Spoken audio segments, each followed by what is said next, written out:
Olá, boa tarde. Começa agora o programa Trabalhador em Foco, aqui diretamente das dependências da Rede Petrópolis de televisão.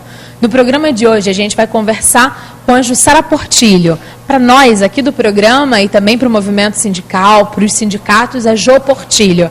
Ela é doutora em Ciências Sociais e sindicalista. E a gente vai falar sobre um assunto que foi bastante trabalhado nessa semana, o Dia Internacional da Mulher. Que, na verdade, não tem nada a ver com chocolate, com rosa, nem com nada disso. Tem a ver com o Dia Internacional da Mulher Trabalhadora. É isso que a gente vai conversar. Fica com a gente que a gente volta rapidinho.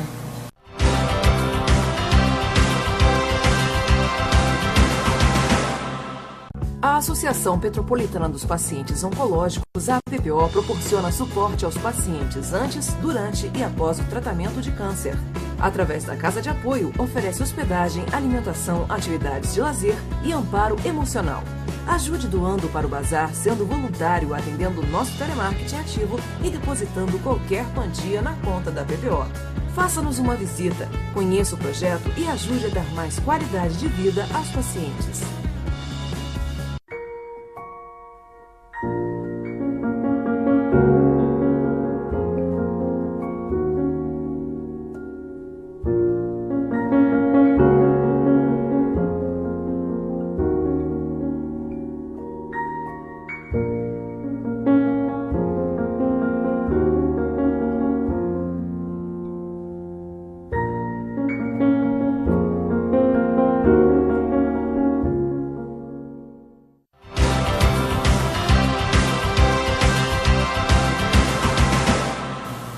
Estamos de volta com o programa Trabalhador em Foco e aí vamos dar início ao nosso bate-papo. Bem-vinda, Jo. A gente vai falar sobre o Dia Internacional da Mulher. Em tese, a gente está um dia atrasado, mas, na verdade, a luta da mulher trabalhadora é muito maior do que o 8 de março. Queria que você começasse explicando para a gente o que é esse Dia Internacional. Então, existe uma história que é repetida à exaustão, e a cada um que repete, aumenta, né, cada conta aumenta um ponto, dizendo que essa data é celebrada dessa maneira, e as mulheres usam lilás, porque numa indústria têxtil norte-americana, as mulheres tentaram se manifestar e fazer uma greve, e os patrões teriam, para evitar a greve, trancado essas mulheres dentro da fábrica, e elas estavam tingindo um tecido lilás.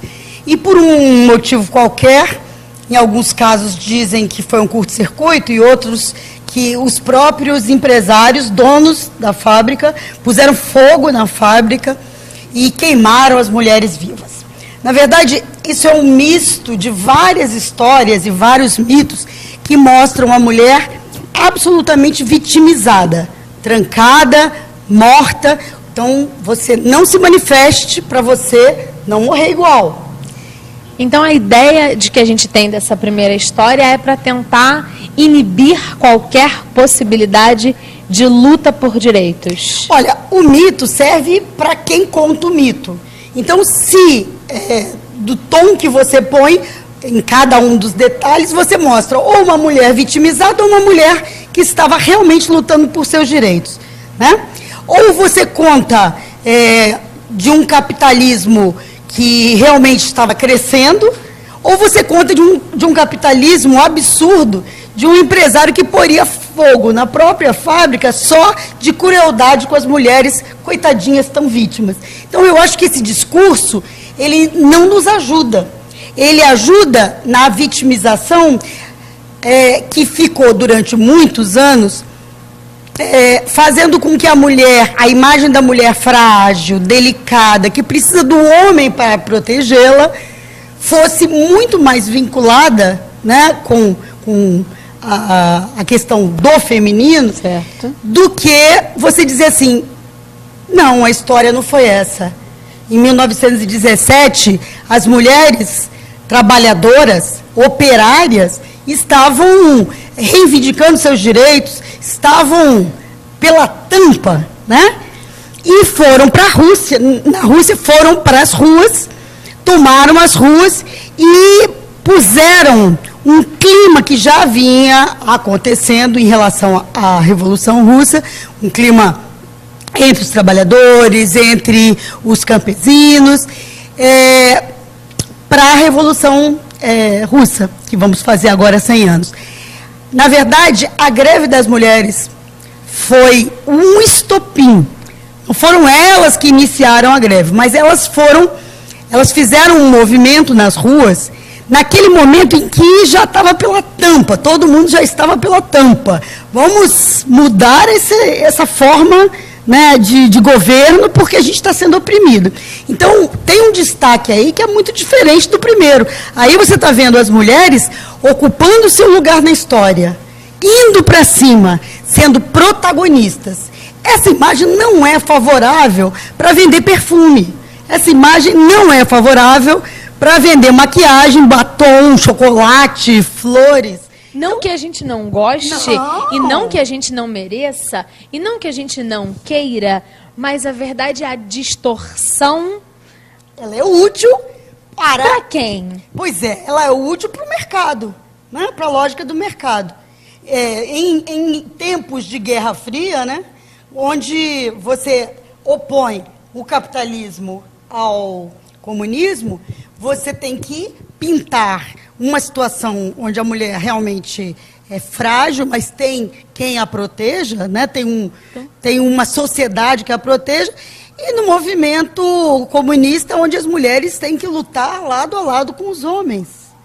A gente vive hoje um momento em que as mulheres elas estão ocupando os seus espaços, ainda estão cada vez mais espaços em distintas áreas. A gente chegou à presidência, mas a gente foi tirada de lá. Esse é o exemplo. Não é? A gente tem um percentual ainda baixo de mulheres sindicalistas que estão à frente. O sindicato da área bancária em Petrópolis tem um número conceito, né, razoável, mas ainda está abaixo. Todas essas questões são ponderadas e a gente fica ali também, digamos, quase que na trincheira com o chocolate e com a flor. Como pensar esta data para o trabalhador, para a mulher trabalhadora? Como é que ela tem que entender esse dia e perceber o seu espaço na sociedade?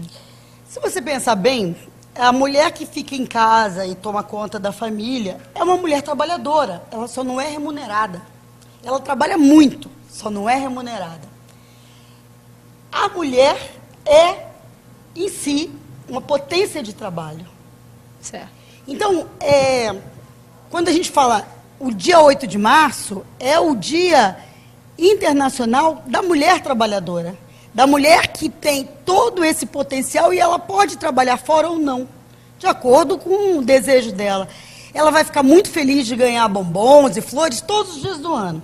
O único problema que a gente faz uma crítica é o seguinte: você trabalha numa empresa, você trabalha num banco.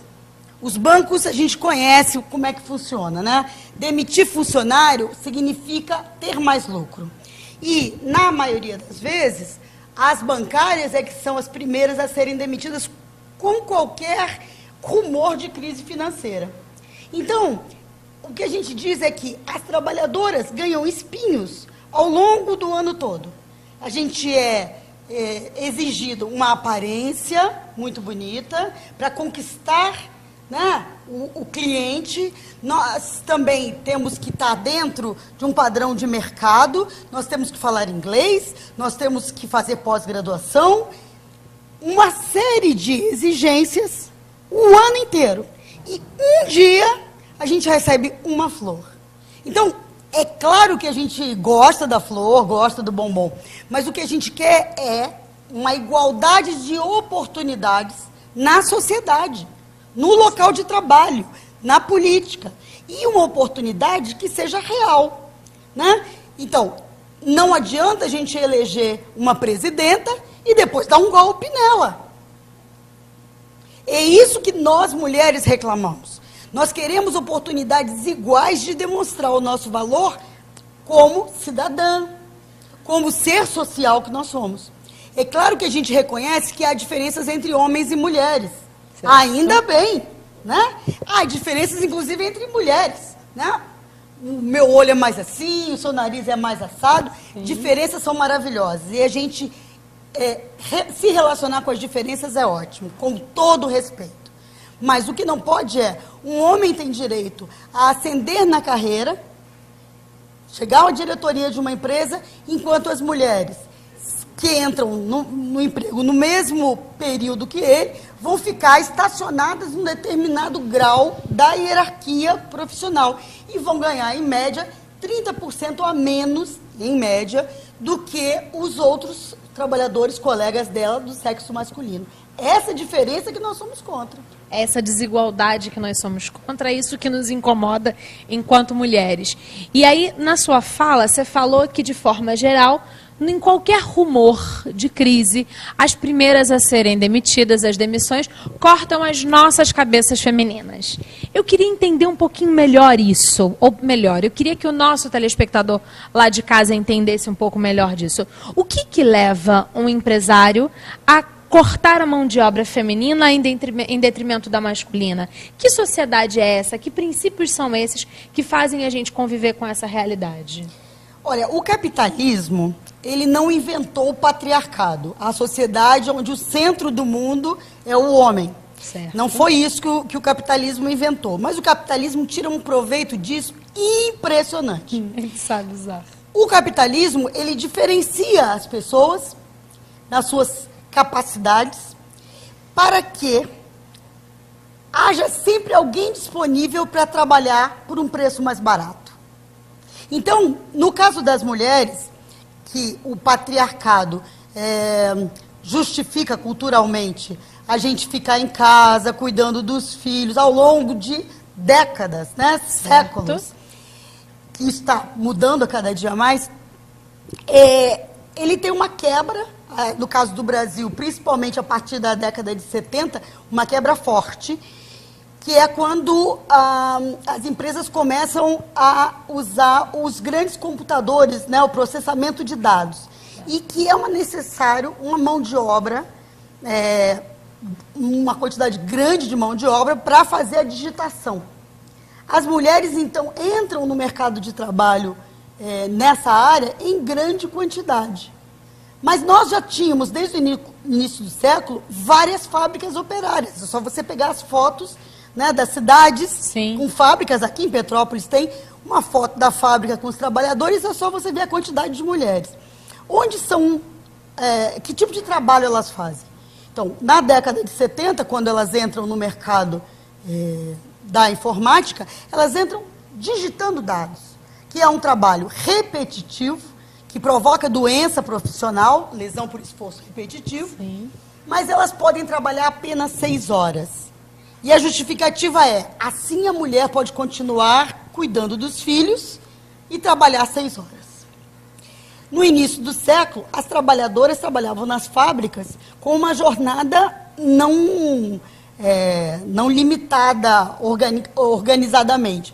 Algumas fábricas trabalhavam cerca de 12 horas, outras 14 horas por dia. E essas trabalhadoras eram operárias e tinham o direito de reivindicar, certo? Por que elas não reivindicavam tanto? Os chefes eram todos homens, a diretoria toda homem, os gerentes eram todos homens, os engenheiros eram todos homens. Onde estava a mulher? Nas tarefas mais simples. Assim elas podem ser substituídas mais facilmente. Não precisa de um grande treinamento. Então, o que eu quero dizer com isso é que mulheres trabalhando, nós tivemos ao longo do século XX o tempo todo. Só que em que funções? Voltando para os bancos. O Banco do Brasil, no início, para aceitar mulheres trabalhando, se a mulher fosse solteira, o pai tinha que assinar uma carta de autorização. E quando elas eram casadas, os maridos tinham que assinar. Porque era uma profissão considerada com maior destaque. Então, você vê que na parte mais, onde o trabalho, e isso é até hoje, onde o trabalho ele é mais precário, mais mal remunerado, mais causador de doenças, mais sem demanda de uma qualificação, de um aprendizado anterior, se colocam as mulheres. Porque as mulheres, ao longo do tempo, aceitaram trabalhar por 6 horas, para conseguir entrar no mercado de trabalho, para também administrar a questão da família.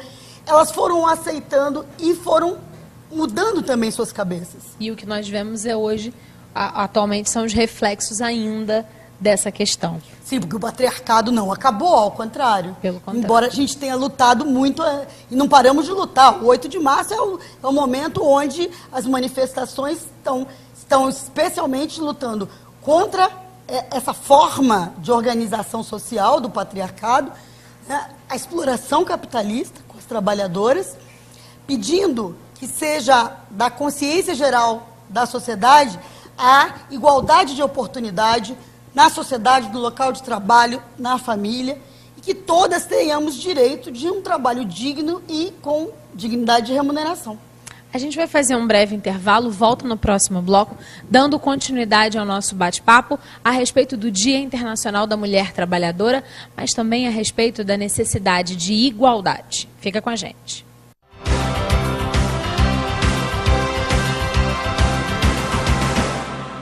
Sede bem-vindos à casa de meu pai, o imperador Dom Pedro II. Gostaria de apresentar-vos minhas amigas, Amandinha, Adelaide, Condessa de Barral e Francisca.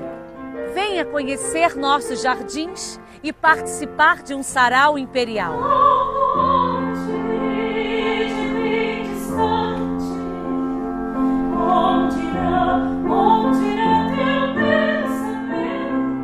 A Associação Petropolitana dos Pacientes Oncológicos, a APPO, proporciona suporte aos pacientes antes, durante e após o tratamento de câncer.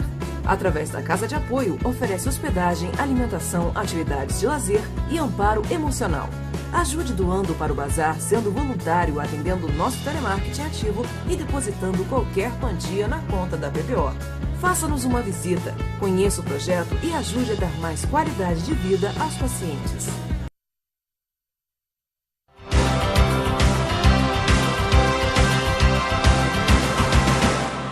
Estamos de volta com o programa Trabalhador em Foco, dando continuidade ao nosso bate-papo com a Jo Portillo.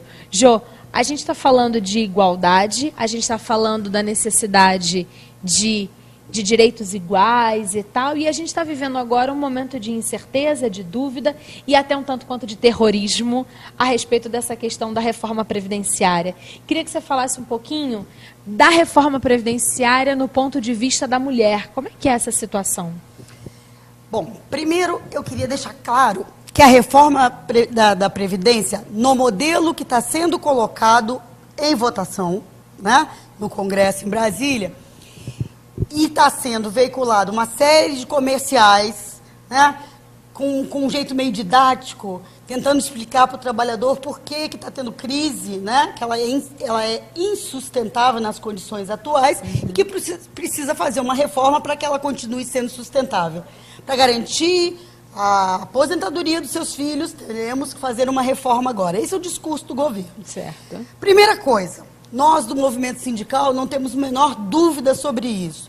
Nós acompanhamos as avaliações, os estudos de diversos acadêmicos, dentre eles eu queria citar o exemplo da professora da UFRJ, a Denise Gentil, que é uma especialista, profunda especialista em previdência, o professor Eduardo Fagnani também, da Unicamp, que são altamente qualificados para discutir em previdência. Eles provam numericamente que a previdência não está quebrada, ao contrário, ela está superavitária. O que ocorre é você deixar de considerar receitas que devem ser recebidas pela previdência e que não estão sendo recebidas. Dentre essas receitas, alguns pequenos impostos e taxas que deveriam ser transformados todos em complemento da receita, porque a receita não é só o que eu pago, não é só o que o empresário paga, mas também o que o governo contribui. Certo. É um fundo mútuo e solidário. E é essa a previdência pública que nós defendemos. No entanto, pela propaganda do governo, a situação está totalmente degringolada, porque, entre outras coisas, o próprio governo não tem fiscais suficientes e não fiscaliza as grandes empresas. Então, entre os maiores devedores da Previdência, e que são grandes empresas, a gente tem, por exemplo, o Banco Itaú, o Banco Bradesco, que são altamente lucrativos e que, ao mesmo tempo, estão tendo crescimento no seu, na sua fatia de mercado, na venda de previdência privada. Então, você vai ligando os pontos e você vai vendo que são esses também os empresários que financiavam a campanha dos deputados, que hoje estão votando pelo fim da Previdência. Então, existe um círculo aí beneficiado que não é o trabalhador. No caso das mulheres, que você me perguntou. Exato. Essa reforma está querendo igualar homens e mulheres. Não era isso que nós queríamos? Não nós, era. feministas, trabalhadoras, nós queremos igualar homens e mulheres na sociedade, nas condições de trabalho. Nós já temos essa igualdade? Não, não temos. Não temos. Definitivamente não temos. As mulheres hoje, e você vê dados do IBGE, dados da CAGED, por exemplo, que mostram que as mulheres perdem o emprego sempre que qualquer pequena crise aconteça. A crise vem lá no outro planeta, aqui os empresários, para economizar, demitem. As primeiras são as mulheres. E até elas se recolocarem no mercado de trabalho, vão alguns meses. Então, não é que elas trabalhem direto a vida inteira contribuindo com o INSS. Muitas mulheres são demitidas logo depois que termina a licença maternidade e voltam ao mercado com dificuldade, né? Porque agora tem um filho pequeno e os empresários, novamente, não querem contratá-las. Então, as mulheres têm uma dificuldade de somar o número de meses necessários de contribuição ao INSS para poder se aposentar. Além do que, as mulheres são maioria em tarefas extremamente exaustivas e que provocam adoecimento. As professoras primárias, por exemplo, a maioria é mulher. Tente você, companheiro que está ouvindo esse programa, ficar numa sala de aula com 50 crianças que são naturalmente cheias de energia, gritando, pulando, e você tendo que ensinar essas crianças. Imagine a professora que, para ganhar algum valor razoável, tem 2 matrículas.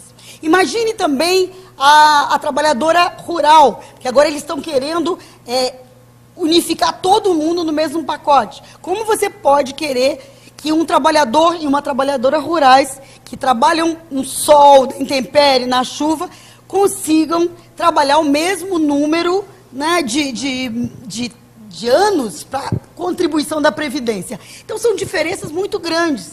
E as mulheres estão perdendo feio nisso, porque 65 anos... É muita coisa. E quando a gente vai pensar, a gente entende que não dá para ter igualdade se ainda existe tanta desigualdade. Igualdade da Previdência só com a igualdade das mulheres nos locais de trabalho. Nos locais. E por conta disso, a gente já está chegando no final do programa, a gente vai ter um grande movimento, um ato contra a reforma da Previdência, que é um ato nacional, não é isso? Nacional, muito forte, viu? Com muitas entidades. São mais de 100 entidades organizando esses atos. E especificamente aqui, o nosso movimento sindical indica que o Centro de Defesa de Direitos Humanos, os movimentos estudantis, a Juventude de Petrópolis, artistas, movimentos sociais, partidos de esquerda, entre outros amigos, querem convidar você aí de casa e a todos a participarem do ato público contra a reforma da Previdência, que vai ser realizado no dia 15 de março, ou seja, na quarta-feira da próxima semana. Se você está assistindo a nossa reprise, dá tempo sim. A reprise é terça-feira, então na quarta-feira agora, dia 15 de março, véspera de feriado, dá para ficar tranquilo, ir lá com tranquilidade aqui em Petrópolis, né? 5 horas da tarde, na Praça da Inconfidência, em Petrópolis. Nesses segundinhos finais de programa, qual a importância da participação em atividades como esta? Toda. Atualmente, eles estão colocando os projetos para serem votados a toque de caixa, sem discussão com a população, com os representantes dos trabalhadores, e querem aprovar ainda esse mês. Por isso, ou nós ocupamos completamente as ruas para dizer que não aceitaremos isso, ou vamos esperar, talvez um século a mais, para retomar todos os direitos que nós considerávamos conquistados e, na verdade, temos que reconquistar a todo momento. Maravilha. Jo, muito agradecida pela participação. Você aí de casa vai ver alguns programas gravados nas próximas semanas. A gente trabalhou o dia inteiro. Direitos das mulheres é uma coisa que tem assunto para falar, não é? Tá ótimo. Obrigada, foi um prazer. Obrigada a você que ficou em casa com a gente. A gente volta na próxima semana. Lembrando que esse programa só existe graças à reunião de 14 sindicatos que fazem com que eu consiga levar para você essas informações aqui, ó, que em lugar nenhum você encontra. Obrigada e até a próxima semana.